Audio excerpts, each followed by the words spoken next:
Un momentito.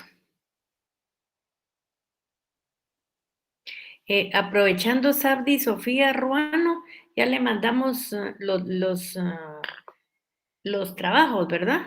Los documentos para el examen. Así es, licenciada, ya se lo remití a los compañeros también. Ah, bueno, muchas gracias. Pues, muy amable, muy fina. Vamos a esperar entonces un momentito nada más.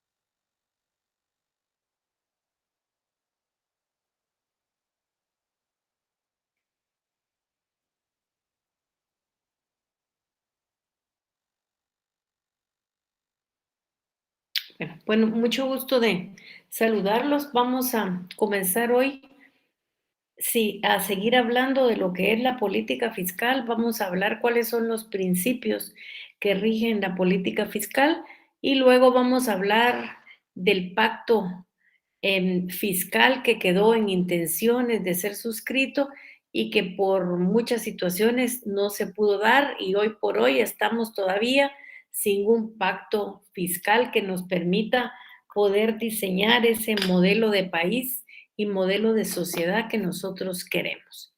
No hay dudas, planteamientos, estoy para resolverles antes de que comencemos a dar las clases si son tan amables. Bueno, entonces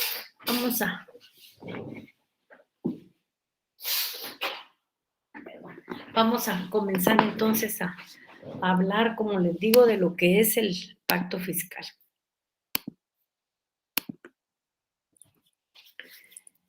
Los principales principios que rigen la política fiscal son varios y entre ellos tenemos los principios del balance fiscal. Aquí lo que quisimos hacer con los principios que rigen la política fiscal es que solo vamos a ver los más importantes, no vamos a ver todos. Hemos tratado de unificar los distintos elementos que nos aportan algunos tratadistas para llegar a unificarlos y el primero que tendríamos que mencionar es el principio del balance fiscal. ¿Qué estamos hablando o qué queremos hablar nosotros cuando hacemos mención al balance fiscal? Aquí lo que nosotros queremos saber es ese equilibrio que se da entre los ingresos y los gastos del Estado. Cuando nosotros estamos hablando de equilibrio, estamos diciendo que a los mismos ingresos son los mismos gastos. Si nosotros ponemos un lápiz recto y queremos mantener el equilibrio, las dos partes tienen que estar sobre el mismo punto. ¿Por qué es que el Estado trata de mantener el equilibrio de los ingresos y gastos del Estado? Porque esto es fundamental para la estabilidad y el crecimiento económico. Lógicamente, si tenemos menos ingresos y más gastos, nosotros lo que vamos a tener que utilizar es la figura del crédito público. Y utilizando la figura del crédito público, ¿qué es lo que vamos a tener? Bueno, pues vamos a tener una deuda pública, la cual vamos a tener que pagar.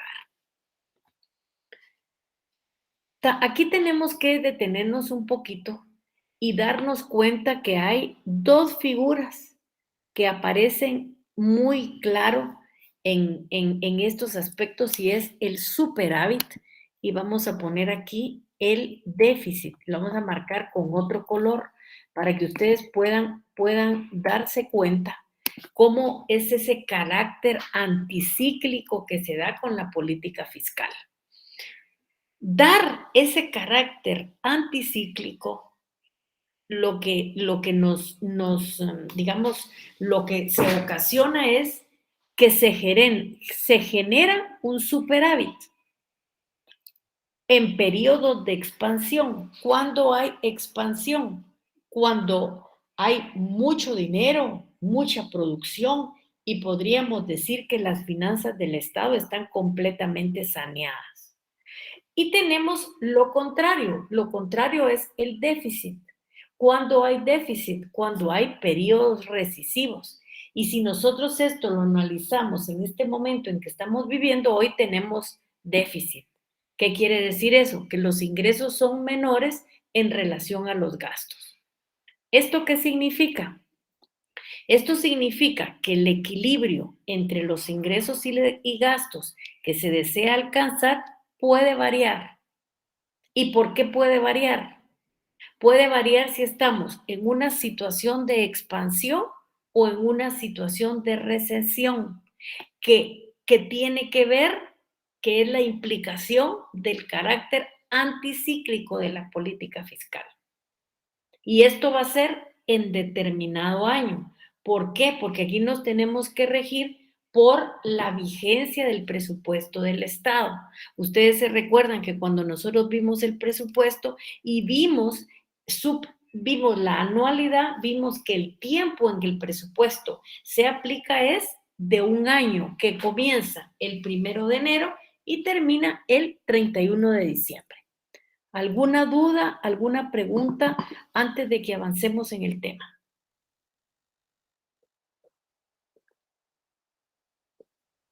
¿Dudas, preguntas? ¿Ninguna? ¿Están por ahí o ya se fueron? Bueno, entonces no tienen ninguna duda. Muchas gracias. Entonces, tenemos que pensar en ingresos temporales. Cuando nosotros estamos pensando en ingresos temporales, estamos pensando en ingresos extraordinarios que perciba el Estado y que deberán utilizarse de acuerdo con un criterio anticíclico. Recuerden ustedes que en ese criterio anticíclico aparecen dos fenómenos, el superávit y el déficit. ¿Cuándo hay superávit? Cuando se acumula el periodo de expansión, o sea, tenemos más dinero, tenemos más recursos, pero los guardamos. ¿Por qué los guardamos? Para utilizarlos en los periodos recesivos, porque esos periodos recesivos lo que va a hacer es que vamos a tener menos ingresos. Entonces, lo que vamos a hacer es que no se estimule la inflación o los desequilibrios externos. ¿Por qué? Porque cuando tenemos, guardamos y cuando no tenemos, utilizamos lo que guardamos. Entonces, recuerden ustedes que esos dos elementos que constituyen el carácter anticíclico de la política fiscal es el superávit y el déficit. El superávit se da cuando tenemos más ingresos. ¿En dónde se da eso? En los periodos de expansión. Pero luego, ahí es donde guardamos. ¿Para qué guardamos? Para hacerle frente a los periodos recesivos, que es lógicamente donde vamos a tener menos ingresos. De esta manera, protegiendo estos dos periodos anticíclicos que son el superávit y el déficit, lo que vamos a evitar es que se estimule la inflación o se den los desequilibrios externos. Lógicamente, los gastos extraordinarios deben de tener esa característica extraordinario. ¿Qué quiere decir eso? Que van a estar destinados a enfrentar situaciones emergentes. ¿Cuáles son esas situaciones emergentes? Situaciones de calamidad o de emergencia pública. Y deberán ser financiados preferentemente con reservas acumuladas, con ese dinero que guardamos cuando hay periodos de expansión o con recursos tributarios que también sean extraordinarios. Por ejemplo, un préstamo, la utilización del crédito público que solo lo vamos a utilizar en periodos extraordinarios. Si ustedes tienen alguna duda, háganla, no tengan ningún problema. Superávit fiscal anual de la cuenta corriente. Siempre nosotros vamos a estar, si ustedes miran, vamos a estar refiriéndonos a anualidad, porque la anualidad es el principio del presupuesto del Estado. que eso significa que el presupuesto va a estar vigente de conformidad con la ley en un año, que va a comenzar el 1 de enero y va a terminar el 31 de diciembre. Este superávit fiscal en la cuenta corriente nos permite asegurar el permanente exceso de ingresos corrientes sobre gastos corrientes del Estado.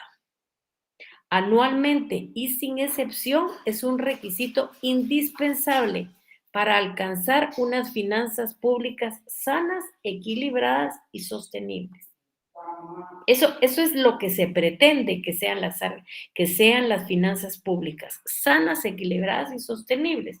¿Por qué? Porque de esta manera se va a poder satisfacer las necesidades de la población de una manera más clara y sin problemas.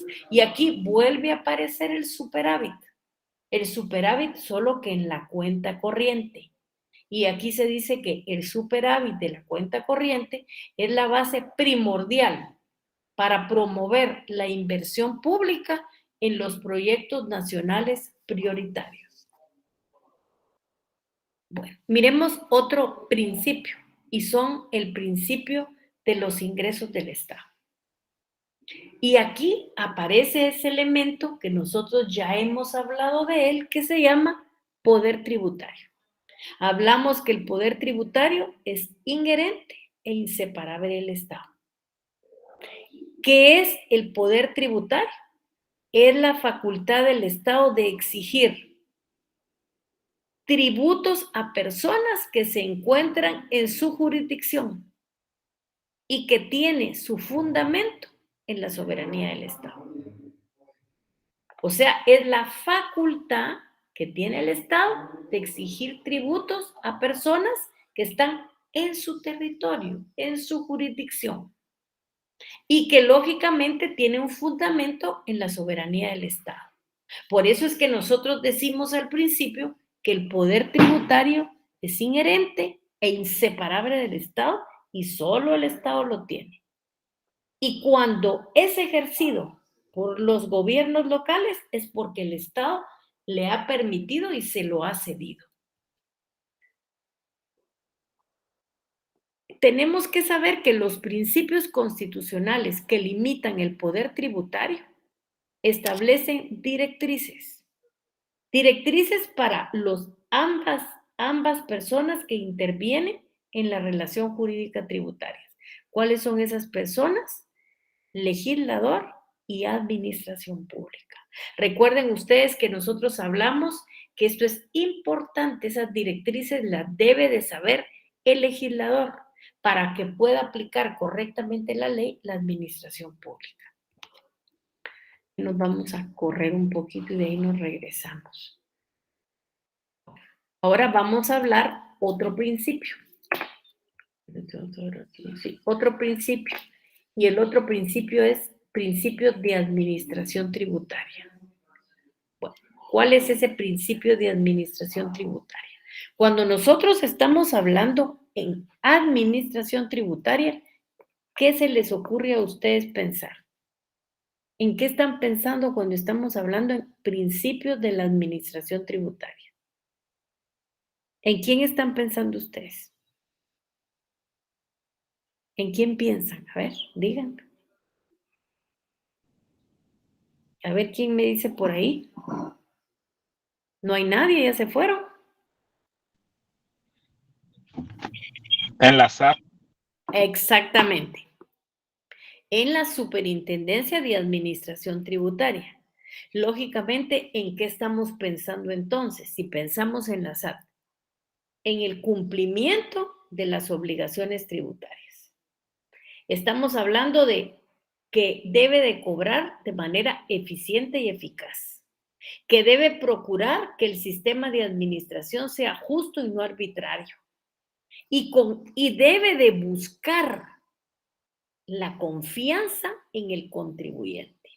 Ustedes, si se dieron cuenta hay una tendencia del contribuyente. Eso en otros países lo que promueve es la confianza. del contribuyente con sus autoridades, de irle a plantear los casos con toda la libertad, sin pensar que irle a decir va a significar que lo controle más o que le haga auditorías, sino que le permita plantearle los problemas que tiene. ¿Para qué? Para hacer más eficaz el sistema de la administración tributaria. También debe de haber una persecución y un combate coordinado del incumplimiento tributario. O sea, yo se los dije la vez pasada, la SAT no gana más teniendo procesos. Ese no es la finalidad de la SAT. La SAT es que todos paguemos bien y sin problemas, porque de esa manera va a poder acumular los recursos que le permiten satisfacer las necesidades. Interés estar planteando procesos. Eso es lo que menos quisiera tener la administración tributaria. Debe de ser una institución correcta y buscar la profesionalización de las gentes que están ahí. Luego deben de haber estrategias sistémica y transparente y un seguimiento continuo. O sea, no debe de olvidar la superintendencia, que debe servir al contribuyente y que debe servirlo adecuadamente. Sumado a este principio, tenemos el principio del gasto público. Si ustedes se recuerdan, nosotros cuando hablamos de gasto público, hablamos que era una de las partidas que tenía el presupuesto del Estado. Hablamos que el presupuesto del Estado está compuesta por dos grandes partidas, ingresos y gastos, o ingresos y egresos. Entonces, ¿qué es lo que tenemos que ver nosotros del gasto público?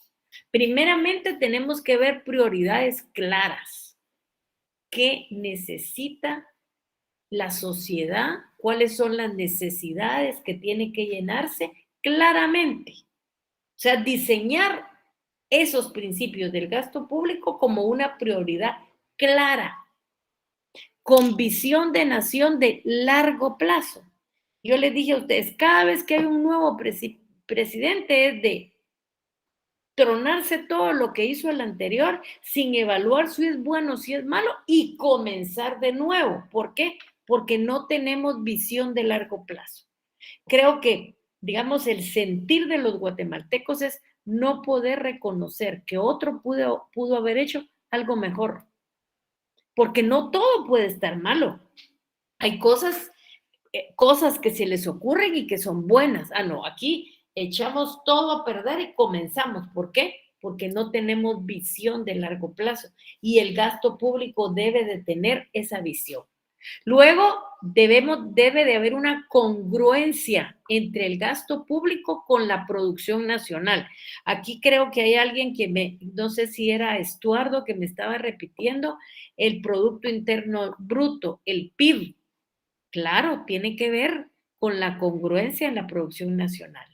Tiene que haber una complementación entre inversión pública y privada. O sea, tenemos que estar, como quien dice, sintonizados con una sola finalidad. Y la finalidad es optimizar el gasto público y poder satisfacer las necesidades de la población. Luego tenemos que luchar porque el gasto público tenga calidad y productividad. Y debemos de luchar por la unidad y la transparencia. Creo que la transparencia es algo que ya no nos da para más. Ya todo lo que se hace debe ser transparente, todo lo deben de conocer para evitar esa desconfianza, lógicamente, que se pueda tener en algún momento, no solo en la administración tributaria, sino en el Estado mismo. ¿Alguna pregunta, alguna duda que tengan sobre estos principios que hemos visto? Licenciada, solo quería hacer un comentario. Ahorita que hablaba de la confianza y sobre depositarla, de que solo quería hacer el comentario de que así dice Jimmy Morales que le demos la confianza para elegirlo para diputado, dice. Cabal. A ver si le creemos y se la damos, ¿verdad? Gracias. Bueno, luego tenemos principios de deuda pública. Sí, como no, alguien antes de de continuar, puso el micrófono, ¿qué manda? ¿Se les disparó nada más o querían hablar? ¿Alguien quería hablar o solo se le disparó ahí? Bueno, entonces aquí también se miran los principios de deuda pública. Recuerden ustedes que la deuda pública es la consecuencia de la utilización del crédito público. Si hay crédito público, hay deuda pública porque es su consecuencia. Bueno, en primer lugar, miren lo importante que es de este primer principio que desarrolla, que la deuda no es sustituta de los ingresos corrientes del Estado. Y tiene toda la razón. ¿Por qué? Porque la utilización del crédito público y deuda pública no debe de ser para ingresos corrientes, sino debe de ser para ingresos extraordinarios, porque implica y significa un endeudamiento. Luego debe de haber la ausencia de endeudamiento con el Banco de Guatemala. No debemos de endeudar al Banco de Guatemala. El Banco de Guatemala debe estar sin deudas, porque de esa manera nos va a garantizar la protección hacia el Estado. Debe de haber legalidad de la aprobación y contratación de la deuda pública. Debemos de darle un seguimiento y transparencia a la deuda pública. Debe de haber una prudencia en el endeudamiento directo de los gobiernos municipales. Por una razón muy sencilla, no sé si ustedes están pensando en esa razón, pero lo que sucede lógicamente que es que la deuda de los gobiernos locales es una deuda que está avalada por el Estado.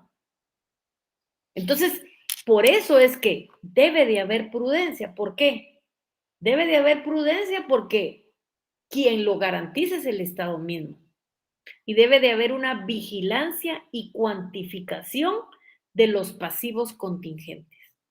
Debemos de tratar de gastar menos, de utilizar menos la figura de la deuda pública, y por eso es que dice, la deuda no es sustituta de los ingresos corrientes del Estado. Ah, no tengo ahorita para esto crédito, no tengo crédito. No. Digamos, la motivación del crédito debe de ser completamente extraordinaria. Luego debemos de pensar en principios de gestión del patrimonio del Estado.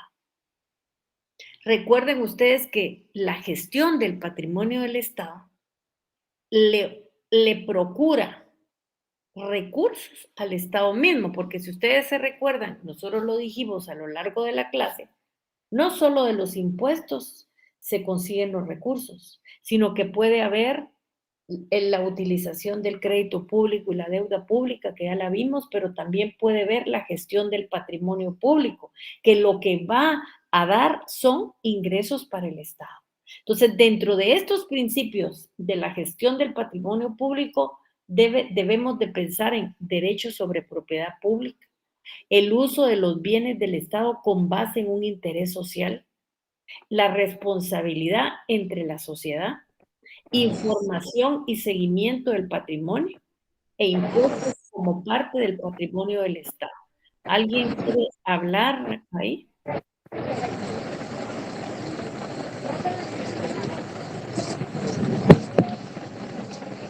Elma Noemí Díaz Pérez, usted es la que tiene, disculpe, tiene el micrófono. ¿Necesitaba algo?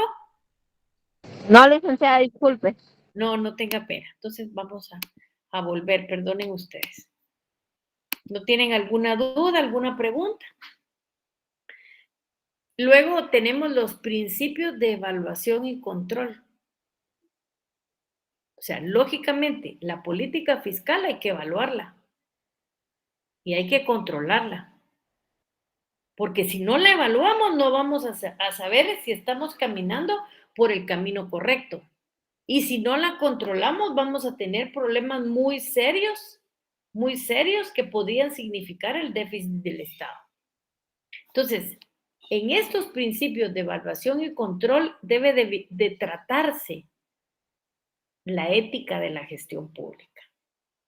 O sea, es importantísimo la ética de la función pública. ¿Por qué? Porque si no hay ética, nuestro sacrificio en el pago de los impuestos se está echando por un tubo. O sea, al final, cuando ustedes vienen y agarran el dinero del Estado, al Estado no le causa ningún problema. El problema es a la sociedad que lógicamente tiene menos acceso a la satisfacción de las necesidades públicas. Toda la gestión pública debe estar sujeta a la ley constitucional, a las leyes ordinarias. Y se recuerdan cuando comenzamos a hablar del derecho financiero, les dije que igual que el derecho penal, se basa fundamentalmente en leyes constitucionales que son desarrolladas posteriormente en leyes ordinarias. Se debe de buscar el control de la eficiencia y eficacia en el uso de los recursos públicos. Debe de haber un combate frontal a la corrupción y a la impunidad. Ya no más. Este país ya no da para más. Aquí o le hacemos un alto y la paramos o vamos a llegar a tener problemas serios. Y creo que es el momento de pensar bien, porque estamos en un momento de elegir a nuestras autoridades. Ojo, también debe de haber una rendición de cuentas. Debe de haber transparencia e información. Debe de haber una universalidad de la evaluación de la administración pública. Toda la administración pública debe de evaluarse. Y lógicamente debemos de pensar en la auditoría social. ¿Esto qué va a lograr? Esto va a lograr que la política fiscal que se aplique sea de manera apropiada y podamos construir una sociedad diferente y en esa sociedad diferente se pueda satisfacer las necesidades de la población. Luego tenemos que pensar en principios de descentralización fiscal.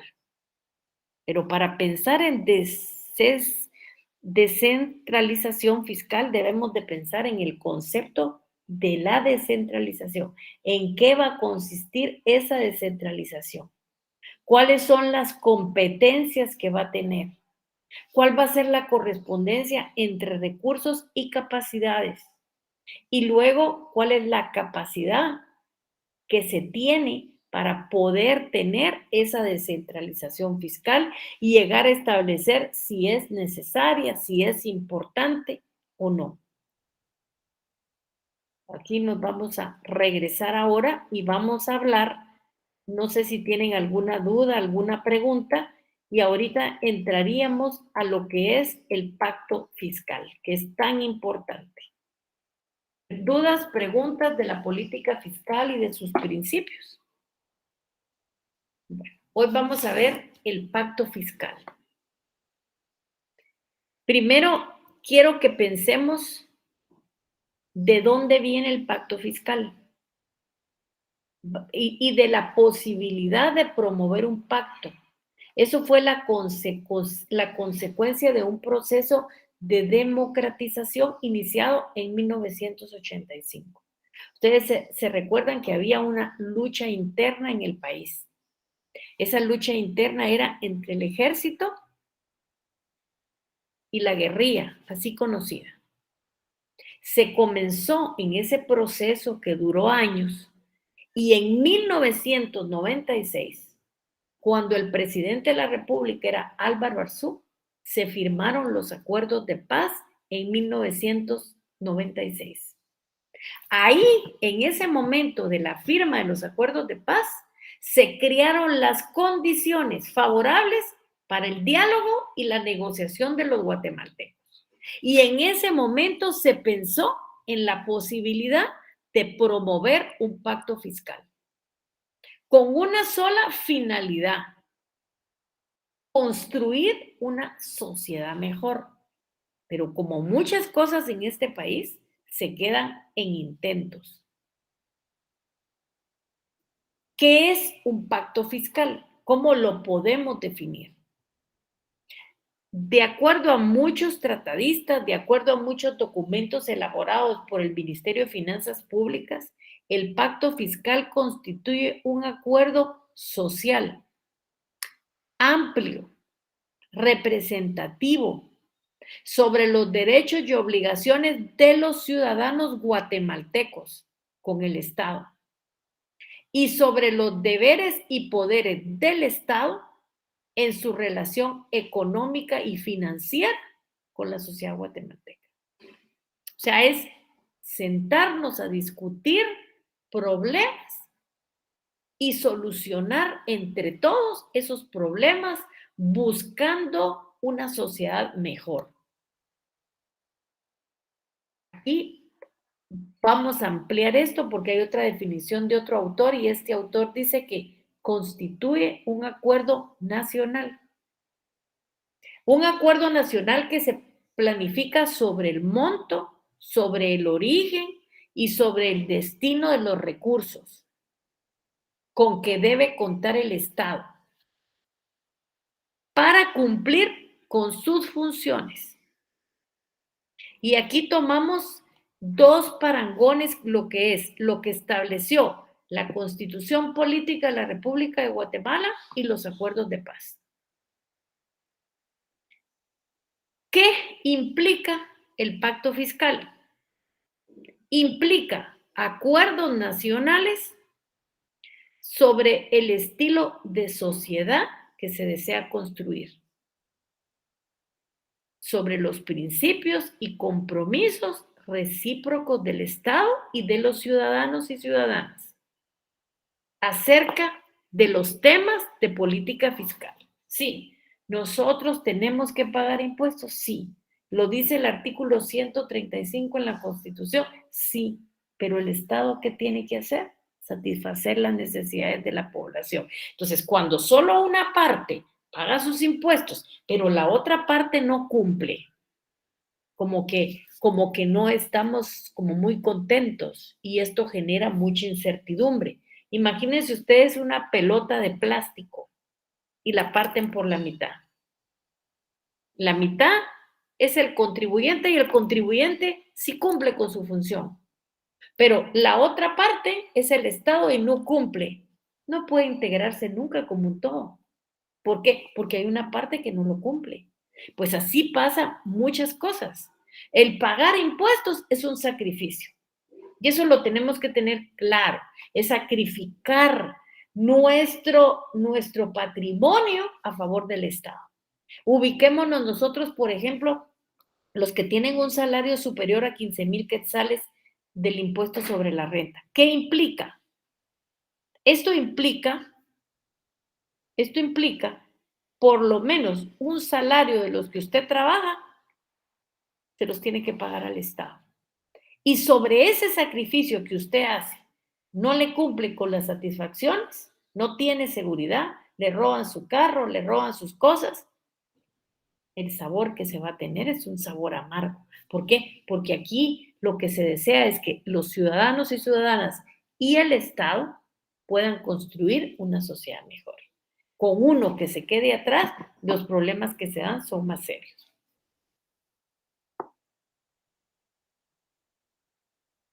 Cuando nosotros hablamos de pacto fiscal, tenemos que pensar que, dadas las grandes brechas sociales que existen en el país, el pacto fiscal implica asegurar suficientes recursos para el Estado, de manera que pueda contribuir el Estado a crear condiciones que permitan que todos los guatemaltecas y guatemaltecos puedan dejar atrás y beneficiarse de los frutos del desarrollo.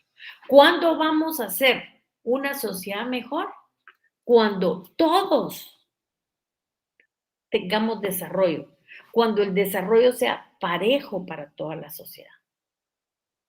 Preguntas, aquí nos detenemos a ver qué duda y qué pregunta tienen. Dudas, preguntas. Bueno, entonces, ¿qué implica el pacto fiscal?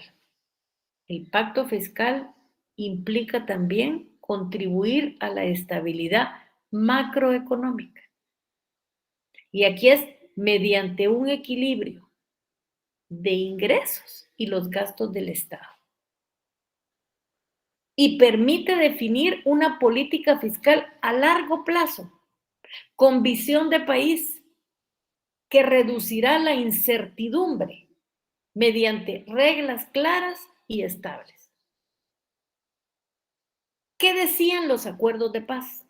¿Qué eran, digamos, los aspectos relevantes de los acuerdos de paz? Ahí decía que nuestra nación guatemalteca, y esto ustedes lo han oído miles de veces, ¿qué decía? Decía que la nación guatemalteca tiene un carácter multiétnico, pluricultural y bilingüe, por lo que la construcción de la unidad nacional demanda el reconocimiento de la identidad de los pueblos indígenas que la componen y la indivisibilidad del territorio del Estado guatemalteco. Entonces, ya habían como enfocado los problemas de la sociedad. Ya estábamos en esas mesas de diálogo con el fin de construir el pacto fiscal. Pero no me dejarán mentir que ustedes saben qué tipo de sociedad somos. Cada quien mira el derecho de su nariz y no mira para dónde. Porque mi derecho comienza donde termina el de ustedes. Pero lamentablemente no pensamos así. Cada quien piensa en lo que a mí me conviene, independientemente que yo le esté causando daño al otro o no. Y eso se miraba reflejado en todos los documentos de los acuerdos de paz que fueron, digamos que fueron en su momento publicados en la página del Ministerio de Finanzas Públicas. ¿Cómo debimos haber visto nosotros el pacto fiscal? Lo debimos de haber visto como una oportunidad de desarrollo. Debió de ser visto como un proceso de largo plazo, que nunca comenzó.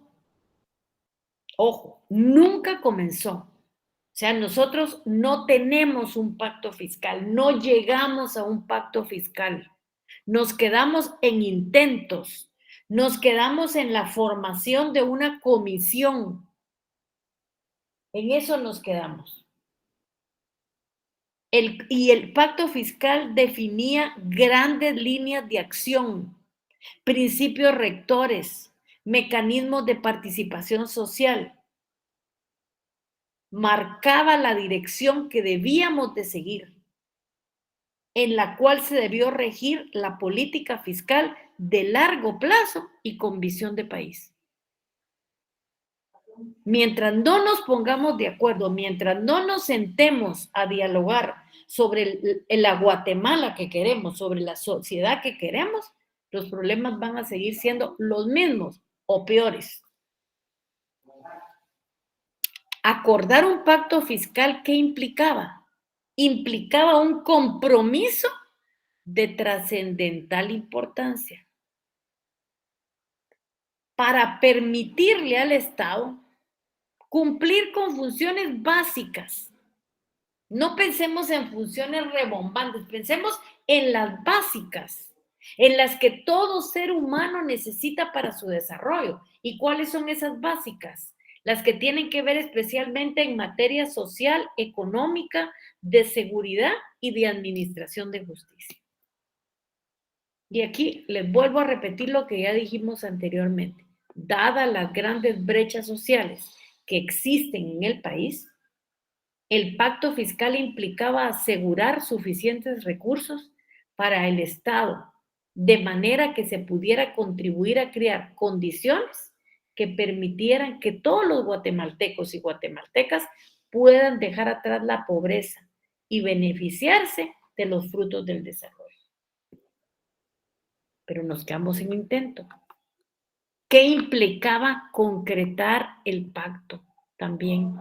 Esto implicaba contribuir a la estabilidad macroeconómica mediante un equilibrio de ingresos y gastos del Estado. Además, permitiría definir una política fiscal de largo plazo con visión de país que reduciera la incertidumbre mediante la definición de reglas claras y estables. En general, ¿qué era el pacto fiscal? Es un acuerdo nacional sobre monto, sobre origen y destino de los recursos, con que debe contar el Estado para cumplir con sus funciones, según lo establece la Constitución política y los acuerdos de paz. Eso era definir el pacto fiscal, pero por favor, claridad en eso. Nos quedamos en intentos. Nunca tuvimos un pacto fiscal. No pasamos de la comisión preparatoria para el pacto fiscal. ¿Qué implicaba en su momento? Implicaba acuerdos del conjunto de la sociedad, de todos, del Estado, de los sindicatos, de las universidades, del CACIF, de todos. Ponernos de acuerdo sobre el estilo de sociedad que se desea construir, sobre los principios y compromisos recíprocos del Estado, de los ciudadanos acerca de los temas de política fiscal. ¿Cuáles son esos temas de la política fiscal? Gasto público, deuda pública, ingresos del Estado, patrimonio del Estado, administración tributaria, control y evaluación del gasto, combate a la corrupción, a la impunidad y descentralización. Estos son los principios del gasto público. Esos son los principios que estuve enumerando. Entonces, lógicamente, eso implicaba llegar a un acuerdo sobre el pacto fiscal, pero como les repito, no lo logramos. ¿Por qué? Somos una sociedad muy dividida y mientras no nos pongamos de acuerdo, los problemas van a ser serios. Hay experiencias de pactos fiscales en otros países. Claro, esas experiencias en ocasiones fueron resultados de procesos graduales. Aquí no era de un proceso rapidísimo, no, veníamos de la discusión de acuerdos de paz, se suponía que los acuerdos de paz sembraban esas bases, o sea, esto era el resultado de procesos graduales de construcción de consensos y en otros como resultado de negociaciones realizadas con un objetivo explícito, era llegar a un acuerdo fiscal. Entre los ejemplos de acuerdos explícitos sobre política fiscal, ¿cuáles podemos ver? ¿Cuáles podemos mencionar? En primer lugar, Nueva Zelanda. Esto fue en la década de 1980. Luego tuvimos Estados Unidos, 6 años después, 1986. Suecia fue mucho antes, en 1938. Luego, la Unión Europea fue en 1992. Llegó a un acuerdo sobre metas fiscales. O sea, no llegó a todos los acuerdos, solo se detuvo en uno, a un acuerdo sobre metas fiscales. En los acuerdos sobre políticas fiscales en otros partidos, en otros países, generalmente ha habido una participación decisiva de los partidos políticos, de organizaciones sindicales y empresariales y aportes significativos de sociedad civil. Aquí todos nuestros intentos solo piensan un aumento de sueldo. Todo lo que pensan, los sindicatos en eso pelean, un aumento de sueldo. No, hay tantos aportes significativos que se pueden tener, digamos, para los sindicatos, pero solo se enfocan al aumento de sueldo, eso no es todo. En Guatemala existió una oportunidad de construir un pacto fiscal.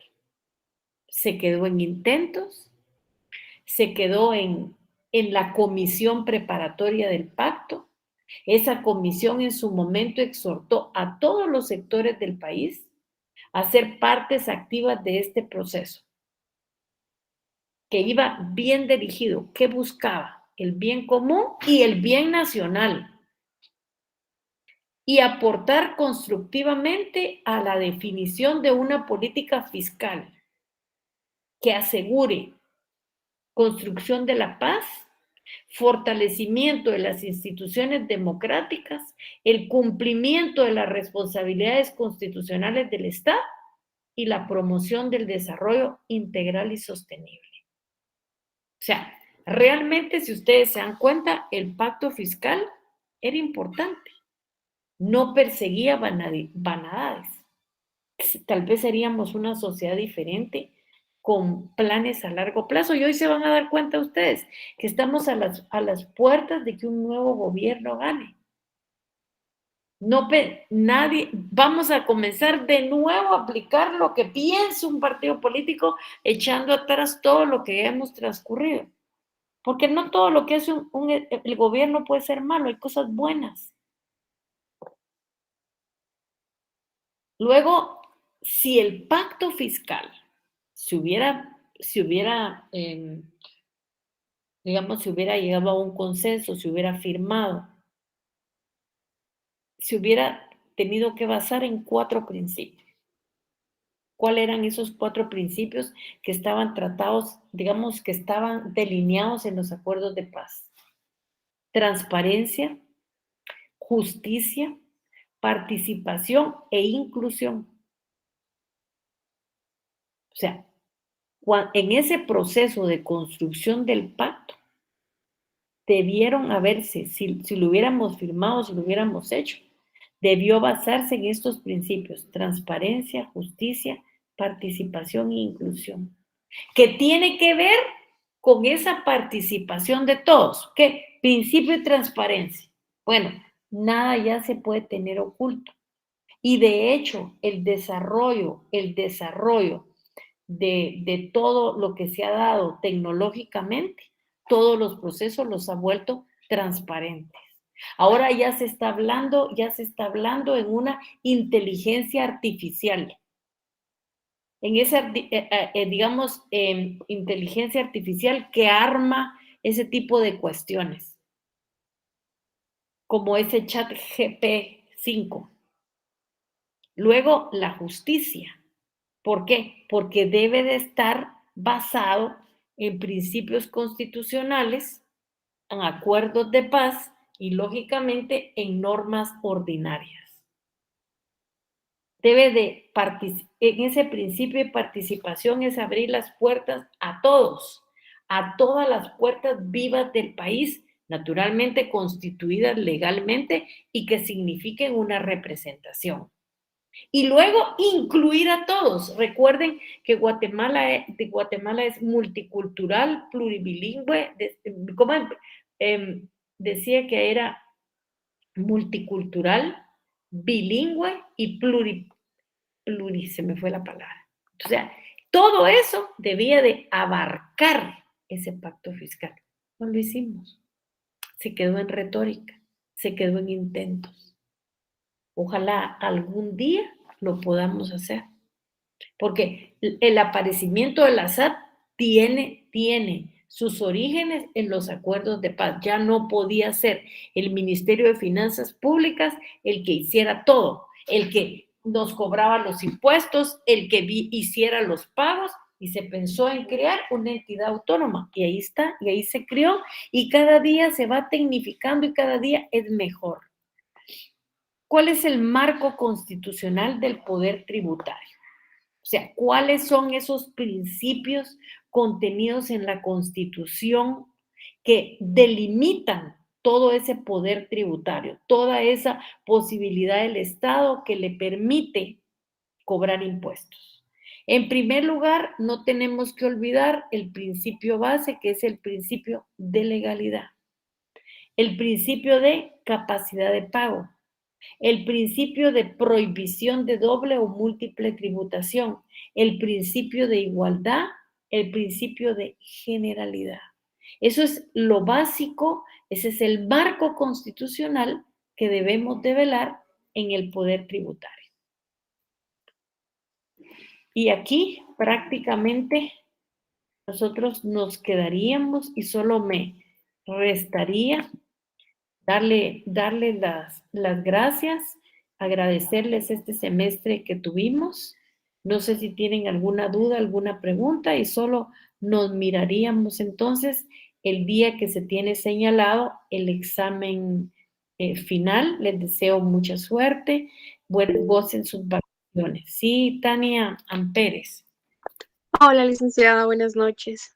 Ujú. Aquí molestándola. No sé si recuerda el problema que yo tenía respecto a mi número de carnet. Pero yo no he recibido ninguna nota suya donde usted me mande a decir por qué se equivocó, por qué tiene por qué tiene un carnet en el listado y por qué le aparece otro. No tengo nada. Sí, Licta, yo se lo mandé el día viernes, después de que terminó la clase, ¿A dónde lo mandó, perdón? al correo donde hemos mandado los laboratorios. A ese correo. Va, entonces lo voy a buscar, Si gusta, se lo envío ahorita otra vez para que lo tenga ahí más reciente, licenciada. No, no tenga pena. ¿Sí, qué día dice que lo mandó? El jueves. Bueno, yo le pediría que tenga mucho cuidado. ¿Por qué le pido que tenga mucho cuidado? Porque eso genera desconfianza. Porque regularmente uno tiene que saber su número de carnet. Imagínese, usted ya pasó casi 4 años y no todavía no tiene claro el número de carnet. Hay que tener mucho cuidado porque eso genera desconfianza. Voy a ver lo que me mandó y tenga cuidado a la próxima, ¿sí? Hoy le voy a resolver el asunto y si no, mañana, hoy. Gracias, licenciada, muy amable y disculpe. No se preocupe. Sí, Yemile Georgina. Buenas noches, licenciada, mucho gusto. Buenas noches. Yo le di respuesta a un correo que recibí suyo de que no había recibido mis laboratorios. Le reenvié los laboratorios que envié en su momento el día 14 a las 2 de la tarde. No sé si tuvo oportunidad de revisar. Sí, aquí lo tengo, pero yo no recibí sus laboratorios, Georgina. No los tengo. Ahí solo estoy reenviando el mismo correo. Fíjese, licenciada. Fíjese que yo le soy honesta, yo no puedo calificar sobre lo que usted me mandó ahorita. A mí me tuvo que haber aparecido y yo el correo no lo tengo ordinariamente, no lo tengo en spam, no lo tengo absolutamente en nada. El que tengo es el que usted me reenvió, pero yo sobre ese no le puedo calificar. No, pero si pudiera revisar el 14 a las 2:48, licenciada, y debería de estar el correo. Mire, yo ya Porque lo que yo hice fue reenviar el mismísimo correo que ya había enviado en su oportunidad, ¿verdad? Y por eso le envié la captura de pantalla también, ¿verdad? De que sí lo envié en tiempo, lo envié a las 2:48 de la tarde del día 14.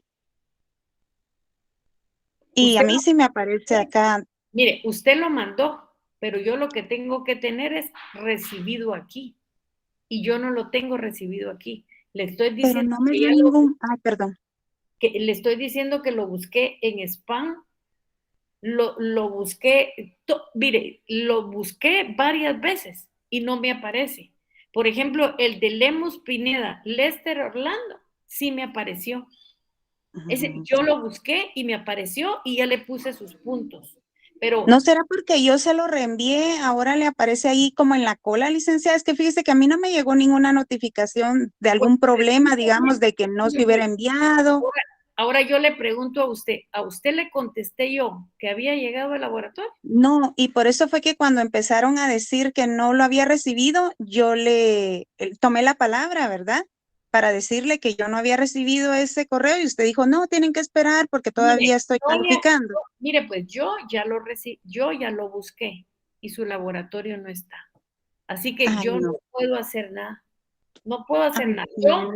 Porque fíjese que sí los realicé y los envié en tiempo y como le digo, no me llegó ninguna notificación a mí diciéndome que, por ejemplo, el correo estaba incorrecto porque al mismísimo correo fue que lo reenvié.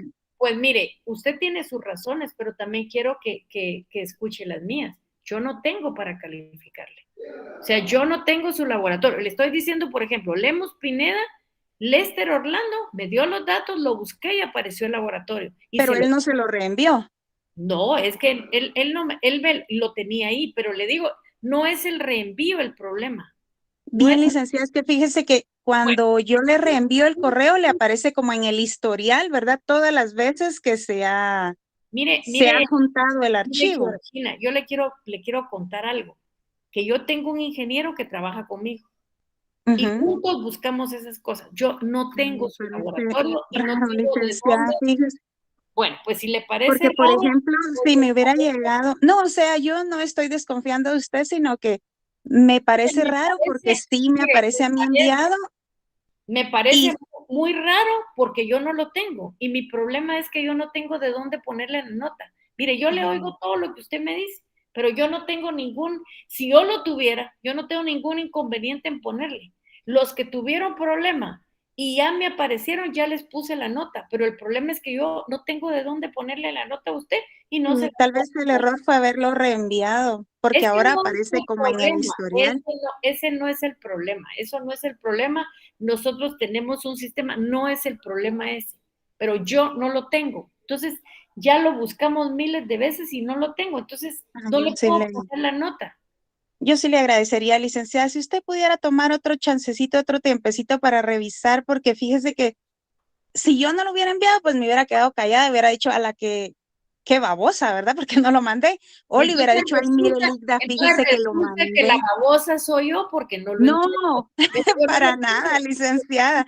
No, yo le digo que entonces yo hubiera sido consciente en decir, no, ni lo mandé, ¿verdad? O, Mire, por yo lo ejemplo, si tengo me hubiera aquí. llegado la notificación, yo le hubiera dicho a usted, ay, Ligda, mire, lo mandé a un correo equivocado, por ejemplo, pero no, fíjese, es el mismísimo correo, solo le di reenviar al mismo correo, el mismo, ¿verdad? Juntando el mismo archivo. Y ahí se puede ver qué día se creó el archivo, cuándo fue que se modificó, ahí queda registrado todo, ¿verdad? Entonces, por eso es que mi insistencia, ¿verdad? Porque sí los trabajé y sí los envié en tiempo y es así como frustrante, ¿verdad? De que haber trabajado y que no le aparezca si yo estoy viendo acá que sí se envió y al mismo correo, ¿verdad? Entonces, por eso es mi insistencia, licenciada, porque son puntos valiosos, ¿verdad? Entonces, por eso es mi insistencia, licenciada, porque nunca antes había tenido un inconveniente así, ¿verdad? Y soy como muy quisquillosa cuando mando los correos, porque anteriormente se nos había dado uno que no contenía la letra B, ¿verdad? Entonces, luego fue que lo corregimos y dije, ay, peor si lo mandé a ese y no, efectivamente lo envié al correcto, ¿verdad? Por eso es mi insistencia, licenciada. Ahora escúcheme a mí, no tengo de dónde calificarle, no me llegó su laboratorio. O sea, ese es mi gran inconveniente, no lo tengo. Y tan es así, que no le envié a usted ninguna nota diciendo que había llegado el laboratorio. O sea, yo le entiendo todas las razones, pero también quiero que me lo entiende a mí. Yo no lo tengo. Y si yo no lo tengo, por miles de razones, no llegó, yo no lo puedo calificar. O sea, yo no puedo decir ahorita le voy a poner 5 si no tengo de dónde ponerle. O de dónde, o 6 de dónde, si no lo tengo. O sea, yo entiendo, son puntos, usted lo mandó, sí, pero no llegó.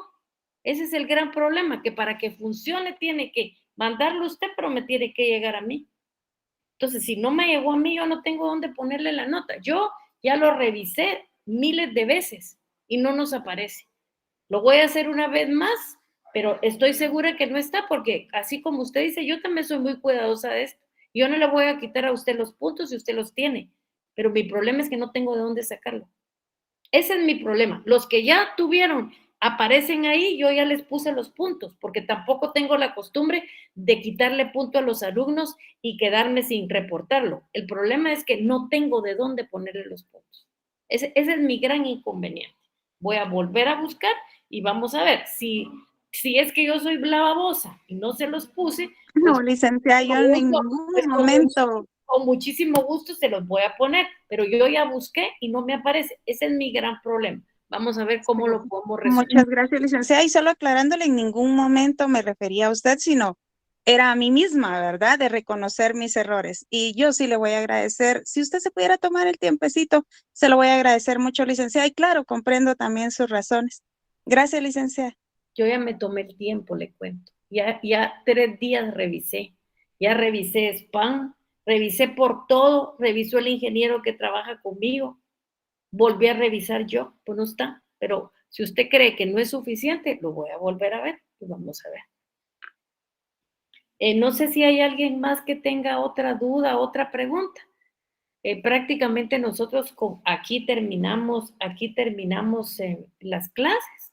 Les agradezco mucho la oportunidad y nos vemos el día del examen. Siempre a los horarios que nosotros hemos recibido el examen. Se recuerdan que en esta sección comenzamos 7:15, si son tan amables, para darle 15 minutos a los compañeros que puedan llegar todavía a tiempo al examen. 7:15 lo vamos a comenzar. Sí, Anodi Emanuel Vargas Monterroso, ¿qué manda? Muy buenas noches, licenciada, compañeros, buenas noches. Solo quiero sacarme de una duda y tal vez usted ya la ha comentado, licenciada, pero yo quisiera salir de esta duda. La nota de los segundos parciales ya lleva incluida la de los laboratorios. Es lo único que yo quiero decir. ¿Sí? Me genera duda, licenciada. Sí, es la nota. ¿Usted qué carnet tiene? 2019. ¿Sí? 01417.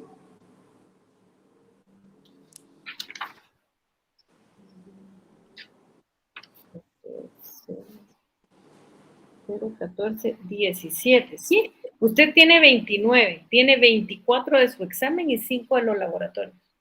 Muchas gracias, licenciada, le agradezco y gracias por el apoyo en el curso. Pase buena noche, licenciada. Buenas noches, gusto saludar. ¿Alguna duda o pregunta de alguien más?